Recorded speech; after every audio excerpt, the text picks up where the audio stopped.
Hello, ladies and gentlemen.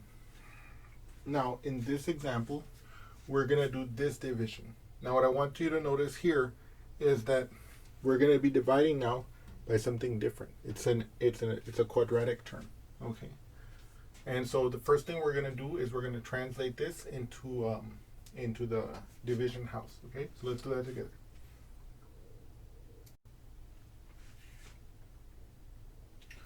So I've now written it down the way that it's amenable for us to perform the division.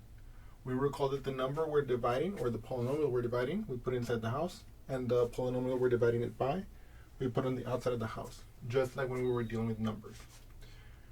So now the question is, how many times does x squared go into x to the fourth? Notice how just like when I was dividing by a linear term, I forget about this just temporarily.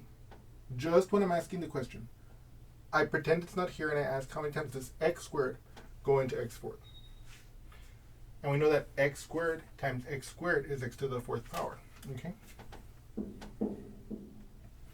And again, remember, why is this the case? It's because of this. It's because if we have x to the n times x to the m, this is equal to x to the n plus m. So if I have x squared times x squared, the 2 plus 2 in the exponents make 4. And that's exactly what we need it to be. Okay? Okay. So now we perform the multiplication. Okay? X squared times x squared, that's x to the fourth power. X squared times x, that's plus x cubed. X squared times negative 2, that's minus 2x squared. And now we're prepared to do the subtraction. Okay. We ask ourselves, what is x to the fourth minus x to the fourth? Gone. Boop. What is negative x cubed minus x cubed? Negative 10x cubed. What is 9x squared minus negative 2x squared? 9x minus negative 2x squared? That's going to become a plus. So it'll actually be 9x squared plus 2x squared, which is 11x squared. Now I bring down the next term, which is the plus 41x. And I ask myself the following question. Now I encourage you guys to try and use your psychic powers to figure out what question I'm going to ask. Okay. I am feeling that you guys have gotten it. No, I'm just kidding. Okay. But I imagine that you guys do know the question I'm about to ask. What is, or how many times does x squared go into negative 10x cubed? Negative 10x times. Because negative 10x times x squared will become negative 10x cubed.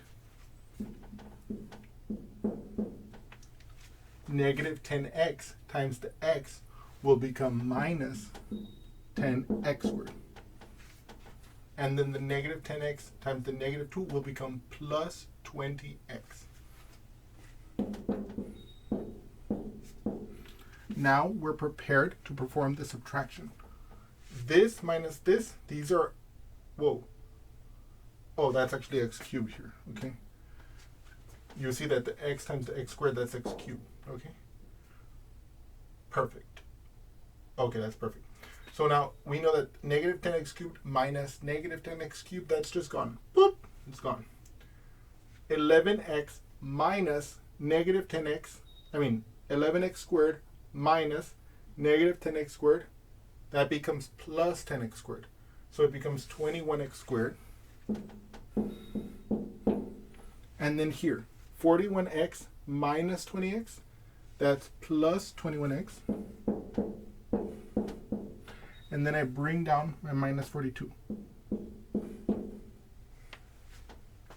So now I ask the question, how many times does x squared go into 21x squared?